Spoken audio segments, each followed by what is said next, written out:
Good morning students.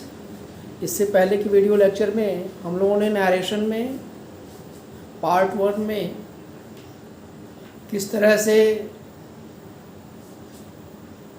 Tense में परिवर्तन किया जाता है, चेंज इन टेंस, और डायरेक्ट स्पीच और इनडायरेक्ट स्पीच को कैसे पहचाना जाता है, उसमें रिपोर्टिंग स्पीच वाला पार्ट कौन सा है, रिपोर्टेड स्पीच वाला कौन सा पार्ट है, रिपोर्टिंग वर्ब कहाँ है, इसके बारे में हमने डिटेल में पढ़ा था। और फिर टेंस में चेंज के लिए किस तरह से टेंस को परिवर्तित किया जाता है और किस तरह से जो मोडल्स है विल, शाल, कैन, मे, इनमें कैसे परिवर्तन किया जाता है, इन सब के बारे में हमने पढ़ा था। आज उसी कड़ी में हम लोग जो है सेकंड पार्ट में चेंज इन प्रोनाउन पढ़ेंगे। 3 कैटेगरी मैंने बांटा था सामान्य परिवर्तन को। फर्स्ट कैटेगरी ग्रुप ए में चेंज इन टेंस था, ग्रुप बी में चेंज इन प्रोनाउन था, और ग्रुप सी में चेंज सम अदर चेंजेस थे। तो आज हम लोग जो है ग्रुप बी में चेंज इन प्रोनाउन में पढ़ेंगे। जैसा मैंने लिखा हुआ यहाँ पर चेंज इन पर्सन, बल्कि चेंज इन प्रोनाउन की जगह चेंज इन पर्सन मैंने लिखा था। पर्सन मीन्स होता है, अब ये पर्सन जो है, पहले आपको समझना है कि पर्सन क्या है, व्हाट इज पर्सन। तो पर्सन को समझने के लिए आपको पहले जानना पड़ेगा व्हाट इज प्रोनाउन।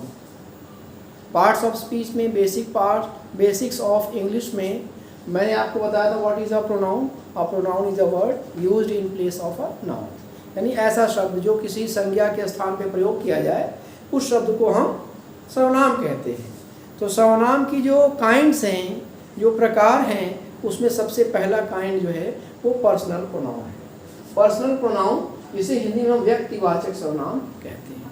तो पर्सनल प्रोनाउन में पर्सन्स होते हैं, और पर्सन 3 तरह के होते हैं, first person, second person and third person.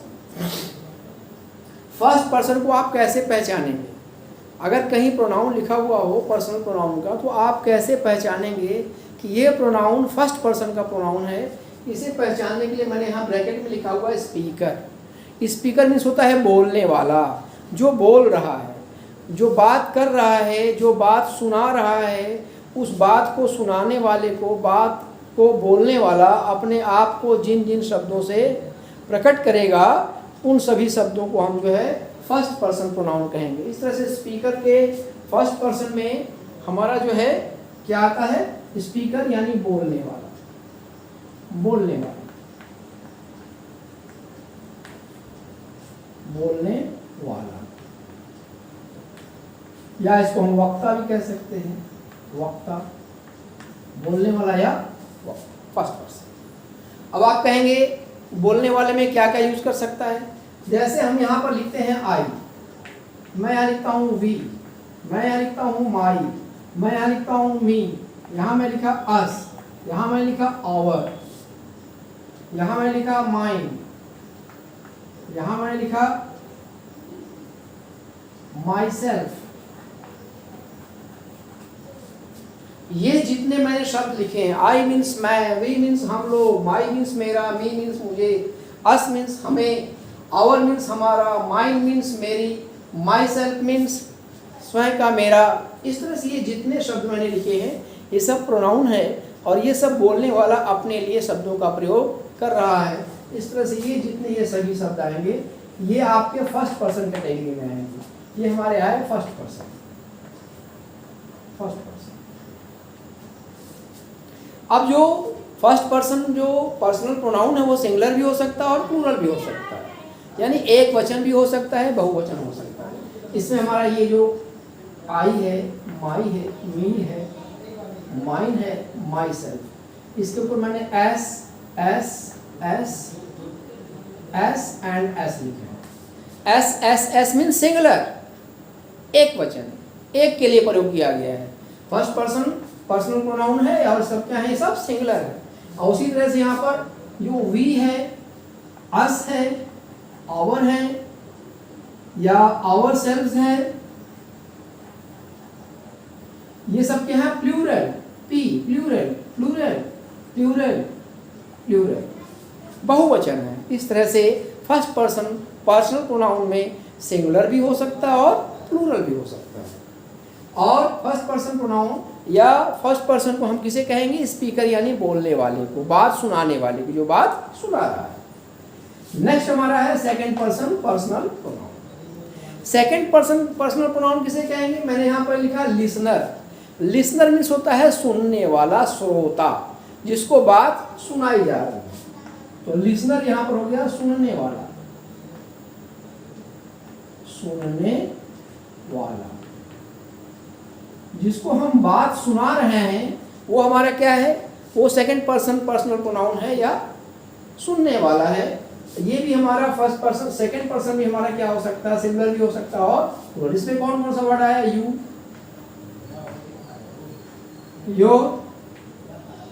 Yourself,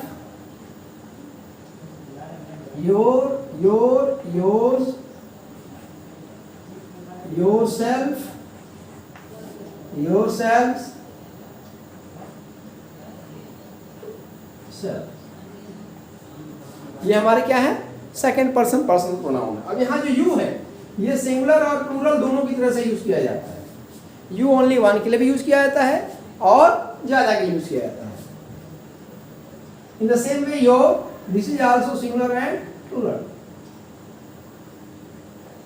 yours, yourself, this is singular, and yourselves, this is plural. In this way the listeners वो भी क्या हो सकते हैं? सिंगुलर भी हो सकते हैं और प्लूरल हो सकते हैं। The last one is third person personal pronoun. Third person personal pronoun is the subject, means जो विषय वस्तु है जिसके बारे में हम बात कर रहे हैं, जो हमारे नज़रों के सामने भी हो सकता है और नज़रों से दूर ओझल भी हो सकता है। यानी बात करने वाले और बात सुनने वाले के अलावा जिसके बारे में बात की जाए वो सब के सब हमारे क्या होंगे? थर्ड पर्सन पर्सनल प्रोनाउन होंगे। अब थर्ड पर्सन पर्सनल प्रोनाउन में हमारे कौन कौन सी? ये भी हमारा सिंगुलर भी होगा और प्लूरल भी होगा। तो अब यहाँ पर जैसे he, she, it, his, him, her, they, them, their, ये सब क्या है? ये हमारे जो है personal pronoun third person personal pronoun हैं। और इसमें सिंगुलर में हमारा S, singular, she singular, singular, singular, singular, singular, and this one, this they is plural, them is plural, and there is plural. In this way third person personal pronoun can also be singular one and plural one. Now let us move to the narration or speech, means how do we change the first person, second person and third person personal pronoun of the reported speech. एक बात मैं आपको clear बता दूं कि जब direct speech से indirect speech में प्रोनाउन का चेंज किया जाता है, पर्सनल प्रोनाउन का चेंज किया जाता है, तो रिपोर्टिंग जो स्पीच है उसके प्रोनाउन में कोई परिवर्तन नहीं होता है। ये जितने भी नियम हैं रिपोर्टेड स्पीच के अंदर जो प्रोनाउन प्रेजेंट हैं, पर्सनल प्रोनाउन प्रेजेंट हैं, उन्हीं में परिवर्तन की ही हम बात करेंगे और उन्हीं के परिवर्तन का रूल को हम सीखेंगे। स्टूडेंट्स इस चीज़ को सभी लोग जो है इसको माइंड में बैठा लें कि we are concern to the change of personal pronouns related to the reported speech. यानी इन्वर्टेड कॉमास के अंदर जितने प्रोनाउंस आई हैं उन्हीं में परिवर्तन के बारे में हम बात करेंगे, उन्हीं का परिवर्तन किया जाता है। रिपोर्टिंग स्पीच के अंदर जो प्रोनाउन आए हुए हैं उनमें परिवर्तन की बात डायरेक्ट स्पीच से इनडायरेक्ट स्पीच बनाते समय नहीं किया जाता है। तो let us move to the change in personal pronoun in direct speech to indirect speech. Rule number 1,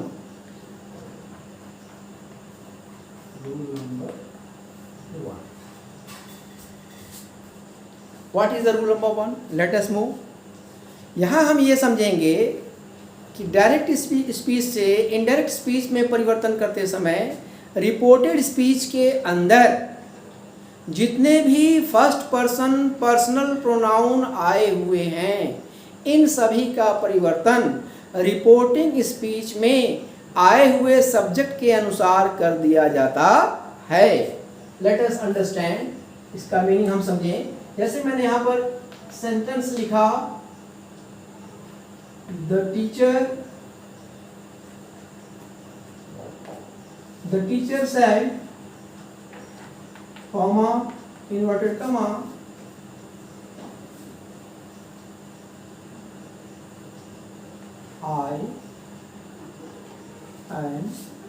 I am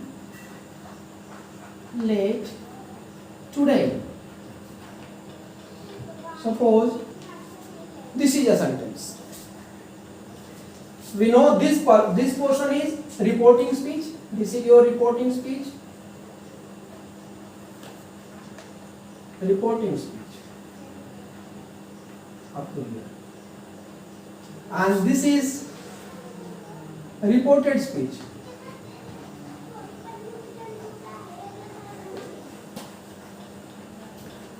जैसा कि मैंने आपको नियम बताया है कि रिपोर्टेड स्पीच के अंदर आए हुए जो पर्सनल प्रोनाउन है, इनडायरेक्ट स्पीच में चेंज करते समय उन्हीं का केवल परिवर्तन किया जाता है। यहाँ पर हमारे रिपोर्टेड स्पीच के अंदर जो प्रोनाउन आया हुआ है that is I. I means मैं, ये बात करने वाला है, बात सुनाने वाला। I means it is first person, this is first person. So what is the rule? Rule ये कहा जा रहा है कि डायरेक्ट स्पीच से इनडायरेक्ट स्पीच में चेंज करते समय रिपोर्टेड स्पीच के अंदर जो फर्स्ट पर्सन प्रोनाउन अगर आया हुआ है तो इसका जो चेंज रिपोर्टिंग स्पीच में जो सब्जेक्ट होगा, the teacher is subject. Reporting speech का सब्जेक्ट क्या है? The teacher. द टीचर क्या हो सकता है? या तो एक आदमी हो सकता है या औरत हो सकता है। इसके लिए हम प्रोनाउन क्या यूज कर सकते हैं? ही यूज करते सकते हैं या शी यूज कर सकते हैं, क्योंकि यहाँ पर आई भी क्या है? सब्जेक्टिव केस में है। ये ध्यान देना है कि रिपोर्टेड स्पीच का जो प्रोनाउन है जिस केस में होगा, यानी वो सब्जेक्टिव केस में है, ऑब्जेक्टिव केस में है या पॉजेसिव केस में है, उसी केस में हम जो है इस सब्जेक्ट को भी चेंज कर देंगे। यहाँ पर आई क्या है? सब्जेक्टिव केस है। द टीचर या ये पर पर्सन मतलब कि मैन हो सकता है या वुमेन हो सकता है। हम द टीचर की जगह हम ही या शी का यूज कर देंगे। तो अब इस तरह से हमने जब इसको बदला इनडायरेक्ट स्पीच में, इनडायरेक्ट स्पीच में जब हमने इसको चेंज किया तो हमने लिखा द टीचर सेड दैट का हमने यूज किया। अब यहाँ जो आई है, I will change according to the teacher. The teacher is person, man और वुमेन। यहाँ पर आप आई की जगह यू कैन राइट इधर ही और शी, दोनों में से कोई लिख सकते हैं। या तो आप ही लिख सकते हैं, ही भी सही है, शी लिख सकते हैं, शी भी सही वो है, क्योंकि दोनों में से कोई भी टीचर हो सकता है। And here the verb is am, it will change into was. Let that day. In this way, the indirect speech of this one, the teacher said, I am late today. The teacher said that. We have used here that, comma, noted comma को हटा दिया गया। अब यहाँ जो first person personal pronoun है, rule ये कह रहा है कि रिपोर्टेड स्पीच के अंदर जो फर्स्ट पर्सन पर्सनल प्रोनाउन है, यानी जो स्पीकर है, जो बात करने वाला है, उसका चेंज हम रिपोर्टिंग स्पीच का जो सब्जेक्ट पार्ट है, सब्जेक्ट के अकॉर्डिंग टू कर देंगे। लेकिन ध्यान रहे कि केस वही होना चाहिए। यहाँ सब्जेक्ट की तरह से यूज किया गया, इसलिए टीचर को भी सब्जेक्टिव केस में यूज करेंगे। इसलिए यहाँ पर ही भी लिखेंगे तो भी सही है, शी लिखेंगे तो भी सही, दोनों में से कोई एक होगा। एक एग्जांपल मैं आपको और दे रहा हूँ, दूसरा एग्जांपल देखिए। दूसरा एग्जांपल हम देखते हैं।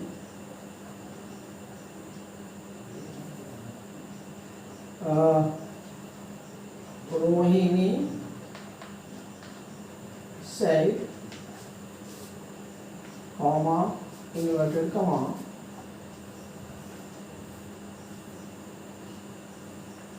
I am a liar.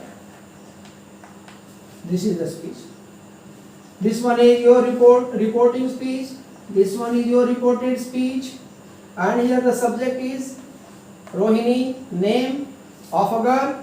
Reported speech is this one. Reported speech में जो सब्जेक्ट है I is first person, I is first person. First person will change according to the subject of the reporting speech. Rohini. So we have changed here. Rohini said that Rohini is a girl, a woman. So we have changed I into she. इसको हमने इसके according to आई की जगह she कर दिया. She am को change कर दिया हमने was a lawyer. इस तरह से हमने इसको इनडायरेक्ट स्पीच में चेंज कर दिया. तो रूल क्या कह रहा है? रिपोर्टेड स्पीच का first person pronoun reporting speech के सब्जेक्ट के अनुसार परिवर्तित किया जाएगा. This is our first rule. Now let us move to our second rule. Now let us move to our rule number second. Rule number second क्या कहा जा रहा है कि रिपोर्टेड स्पीच में सेकंड पर्सन जो पर्सनल प्रोनाउन प्रेजेंट होगा उसका चेंज रिपोर्टिंग स्पीच के जो ऑब्जेक्ट होगा उसके अनुसार किया जाएगा. क्या इसका है यू समझे हम. फॉर एग्जाम्पल हमने यहां पर सम सेंटेंस लिखा. दे said to her comma inverted comma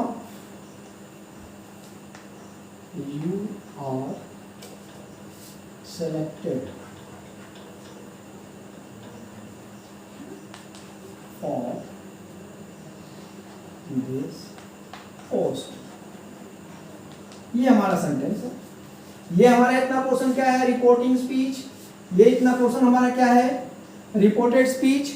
अब हम यहाँ देखिए रिपोर्टेड स्पीच में जो सब्जेक्ट यूज किया गया है यू, ये यू क्या है? Second person. This is our second person personal pronoun जिससे बात की जा रही है, जिसको बात सुनाया जा रहा है. तो रूल ये कह रहा है कि जो रिपोर्टेड स्पीच के अंदर जो सेकंड पर्सन पर्सनल प्रोनाउन है it will change according to the object of the reporting speech. Reporting speech के जो ऑब्जेक्ट है, ऑब्जेक्ट यहाँ पर देखिए दे यहाँ पर क्या है? सब्जेक्ट है. सेड टू उन्होंने कहा, किससे कहा? हर. हर हमारा यहाँ क्या हुआ? ऑब्जेक्ट. तो दे यहाँ पर सब्जेक्ट है, हर क्या है? यहाँ पर ऑब्जेक्ट है. तो ये जो सेकंड पर्सन प्रोनाउन जो है यू है इसका बदलाव according to the object of the reporting speech किया जाएगा. यही समझना है. यही रूल है कि second person personal pronoun of the reported speech will change according to the object of the reporting speech. अब एक क्वेश्चन कभी कभी ये भी आ सकता है कि रिपोर्टिंग स्पीच में ऑब्जेक्ट हो ही ना, तब आप क्या करेंगे? रिपोर्टिंग स्पीच में ऑब्जेक्ट है नहीं और रिपोर्टेड स्पीच में second person personal present present है. अब आप कहेंगे ऑब्जेक्ट तो है नहीं, इसको कैसे बदलें? तो जब रिपोर्टिंग स्पीच में ऑब्जेक्ट न दिया हो और second person personal pronoun reported speech में प्रेजेंट हो तो आप रिपोर्टिंग स्पीच के ऑब्जेक्ट को अपने से कोई थर्ड पर्सन पर्सनल प्रोनाउन मान लेंगे. अपने से वहां मान लेना पड़ेगा कि third person personal present present है, मान लेना पड़ेगा. थर्ड पर्सन मतलब ही मान लीजिए, शी मान लीजिए, मतलब यहाँ पर जो ऑब्जेक्ट की तरह से यूज करेंगे तो हिम हो जाएगा, हर हो जाएगा, देम हो जाएगा. इस तरह से कोई भी थर्ड पर्सन प्रोनाउन आपको अपने से मानना पड़ेगा, उसी के अकॉर्डिंग टू फिर चेंज करना पड़ेगा. यहाँ पे पहले से दिया हुआ है. तो अब इसका हम जब इनडायरेक्ट स्पीच लिखेंगे, दे सेड टू को हमने चेंज किया टोल्ड हर दैट. अब यहाँ पर यू है, यू सेकंड पर्सन, लेकिन यहाँ पर आप देखें हर जो है लड़की के लिए यूज किया गया है ऑब्जेक्टिव केस, लेकिन जब इसको सब्जेक्ट की तरह से यूज करेंगे तो हर की जगह हम शी लिखेंगे. शी. अब आर की जगह हमने क्या? Was selected for this post. In this way we have changed the direct form of narration into indirect form of narration. Rule क्या कह रहा है? सेकंड पर्सन पर्सनल प्रोनाउन जो रिपोर्टेड स्पीच का है इसका परिवर्तन रिपोर्टिंग स्पीच के ऑब्जेक्ट के अनुसार किया जाएगा. अगर ऑब्जेक्ट नहीं दिया हुआ है तो हमें अपने से सपोज कर लेना है, मान लेना है कि यहाँ पर थर्ड पर्सन पर्सनल प्रोनाउन कोई प्रेजेंट है ऑब्जेक्ट का ऑब्जेक्टिव केस में. उसी हिसाब से हम परिवर्तन कर लेते हैं. उसका भी मैं एग्जांपल एक दे दे रहा हूं. Second example, I said comma inverted comma, you are a brilliant boy. Suppose this is a sentence. यहां पर ये इतना पोर्शन क्या है, रिपोर्टिंग स्पीच, ये इतना पोर्शन क्या है, रिपोर्टेड स्पीच। यहां पर आई इज सब्जेक्ट, ऑब्जेक्ट दिया नहीं है, और यहां पर यू क्या है, यू सेकंड पर्सन प्रोनाउन। तो रूल कह रहा है कि सेकंड पर्सन पर्सनल प्रोनाउन को रिपोर्टिंग स्पीच के ऑब्जेक्ट के अनुसार परिवर्तन किया जाएगा। यहाँ ऑब्जेक्ट नहीं दिया हुआ है, मैंने आपको बताया था कि अगर ऑब्जेक्ट न दिया हो तो उसे थर्ड पर्सन पर्सनल प्रोनाउन कोई ऑब्जेक्ट मान लेंगे, लेकिन ये ऑब्जेक्टिव केस में तो यहाँ पर हिम या हर या कोई एक मान लेंगे, इसको मान लिया जाएगा, सपोज कर लिया जाएगा इसमें कोई एक। तो इस तरह से यू का चेंज अकॉर्डिंग टू हिम या हर कर देंगे। तो इस तरह से मैं अब इसको जब इनडायरेक्ट स्पीच में चेंज करूंगा, I said that, you second person according to object, object is not given, नहीं दिया है, हमने इसको हिम या हर मान लिया। तो हिम और हर को जब सब्जेक्ट की तरह से यूज करेंगे तो ही या शी हो जाएगा। तो हमने लिख दिया यहाँ पर, मान लीजिए शी लिख दिया, आर की जगह was a brilliant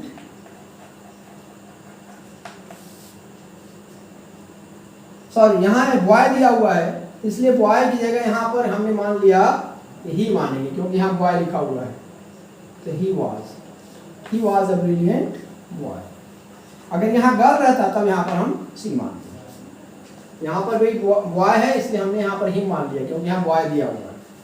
In this way, we can change the second person personal pronoun of a reported speech according to the object of the reporting speech. इस प्रकार से हम रिपोर्टेड स्पीच के सेकंड पर्सन पर्सनल प्रोनाउन को reporting speech के object के अनुसार परिवर्तित कर देते हैं। अब हम लोग रूल नंबर 3 पे मूव करेंगे। रूल नंबर 3 क्या है, इसको समझिए। रिपोर्टेड स्पीच में अगर थर्ड पर्सन पर्सनल प्रोनाउन दिया हुआ है, third person personal pronoun of reported speech is not changed, remains same, there is no change in the third person personal pronoun of a reported speech। यानी reported speech में अगर third person personal pronoun दिया है उसमें कोई परिवर्तन नहीं किया जाता, उसे ज्यों का त्यों वैसे ही रहने दिया जाता है। अब आइए देखते हैं इसको हम। For example, my mother said, comma inverted comma, she is my sister। This is your direct speech। Here the personal pronoun is she। she का यूज किया गया रिपोर्टेड स्पीच में। she कौन सा पर्सन है, थर्ड पर्सन है, क्योंकि third person किया गया है। मैंने पहले बताया कि जब third person personal present present हो रिपोर्टेड स्पीच में तो इसमें कोई परिवर्तन नहीं किया जाता है, नो चेंज, कोई परिवर्तन नहीं किया जाएगा, जो कहते हो ऐसे ही लिख दिया जाएगा। इसको हमने चेंज किया, my mother said that she was her sister. यहाँ माई का हर कर दिया गया, क्योंकि माई फर्स्ट पर्सन है और my first person according to mother एक औरत का नाम है, इसलिए यहाँ पर माई की जगह हर किया गया पजेसिव केस है। इस तरह से आपने देखा। इसी रूल को किताबों में, बुक्स में हम जो है SON 1 2 3 इस फॉर्म में भी लिखा जाता है, इसको किया जाता है। इस तरह से इसको भी आप याद कर सकते हैं। चेंज इन पर्सनल प्रोनाउन को याद करने के लिए SON/123 इस रूल को भी आप क्या याद कर सकते हैं, सन/123 SON। यहाँ पर S is for subject, O is for object and N is for no change. S is for subject, O is for object and N is for no change। अब एस के नीचे एक लिखा हुआ है, ये एक क्या है फर्स्ट पर्सन, दो क्या है सेकंड पर्सन, तीन क्या है थर्ड पर्सन।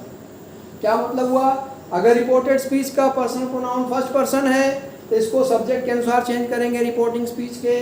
अगर रिपोर्टेड स्पीच का पर्सनल प्रोनाउन सेकंड पर्सन है तो इसे रिपोर्टिंग स्पीच के ऑब्जेक्ट के अनुसार परिवर्तित करेंगे। अगर रिपोर्टेड स्पीच का थर्ड पर्सन जो पर्सनल प्रोनाउन है वो थर्ड पर्सन में है तो इसमें कोई परिवर्तन, नो चेंज, कोई परिवर्तन नहीं करेंगे। इस तरह से असाइनमेंट 123 को आप याद कर रख सकते हैं। इस तरह से हमने ग्रुप बी को कवर किया। इसके बाद अब हम जो है next group C, group C में मैंने बताया था सम अदर चेंजेस, कुछ अन्य परिवर्तन किए जाते हैं। These are related to adverbs, adverbs of time और adverb of place. Adverb of time और प्लेस के बारे में इसमें किया जाता है। कुछ ऐसे शब्द जैसे उसमें दिस आए तो दिस को हम इनडायरेक्ट स्पीच में दैट में चेंज कर देते हैं। दिस अगर यूज किया गया उसको दोज में चेंज कर देंगे। ईयर यूज किया गया उसको देयर में यूज कर देंगे। टुडे दिया हुआ है इसको दैट डे में यूज कर देंगे। टुमारो दिया हुआ है इसको हम या तो द नेक्स्ट लिख सकते हैं या फॉलोइंग लिख सकते हैं या फोर्थकमिंग डे, तीनों में से कोई एक लिख सकते हैं। टुमारो मीन्स द नेक्स्ट या फॉलोइंग या फोर्थकमिंग, फिर उसमें डे लगा देंगे। इन द सेम वे यस्टरडे में है तो द, इसके लिए द पास्ट या प्रीवियस लगा के फिर डे लगा देंगे। आगो है उसको बिफोर में कर देंगे, हैंस को देंस में कर देंगे, नाउ को चेंज कर देंगे, देन में चेंज कर देंगे। उसी तरह से अगर लास्ट नाइट है या लास्ट डे है, लास्ट डे, तो इसको हम कर देंगे the past day, the past day. उसी तरह से अगर लास्ट नाइट है उसको भी हम चेंज कर देंगे वही the past night, the past. In this way in first group means some general changes, general changes को हम तीन ग्रुप में हमने ग्रुप ए, ग्रुप बी और ग्रुप सी में करके हमने सीखा। ग्रुप ए में हमने देखा कि change in tenses, group B में हमने देखा चेंज इन पर्सन और ग्रुप सी में हमने देखा सम अदर चेंजेस। ये इतनी चीज़ें हमने एक जगह कवर किया है। और अब आप जो है जो एक्सरसाइजेज हैं उससे रिलेटेड उसको सॉल्व करें और भेजें, और अगर जहाँ नहीं समझ आता उसको पूछें।